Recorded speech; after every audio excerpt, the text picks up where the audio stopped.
Sempat hilang 20 menit, 2 pesawat TNI AU terbakar di kebun kentang. 2 dari 4 pesawat EMB-314 Super Tucano milik Skadron Udara 21 mengalami kecelakaan di kawasan lereng Gunung Bromo, tepatnya di Desa Keduwung, Kecamatan Puspo, Kabupaten Pasuruan, Kamis tanggal 16 November tahun 2023 siang. Kedua pesawat itu memiliki nomor punggung TT3111 dengan penumpang Letkol Pensandra Gunawan sebagai frontseater dan Kolonel Adem Widiono bertindak sebagai backseater.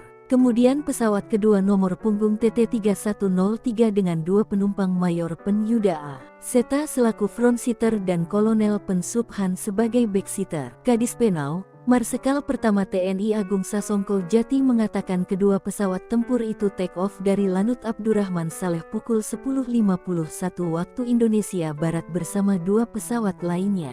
Artinya ada 4 pesawat yang melakukan penerbangan saat itu, untuk misi latihan Proficiency Formation Flight Route ABD, area ABD. Kemudian pada pukul 11.18 waktu Indonesia Barat lost kontak saat menerjang awan, ungkapnya dalam konferensi pers. Sementara ini, penyebab kecelakaan itu disimpulkan akibat faktor cuaca buruk, usai menerjang awan. Setelah kedua pesawat landing di Abdurrahman Saleh, muncul kabar dari warga ditemukannya 2 pesawat jatuh di kawasan lereng Gunung Bromo.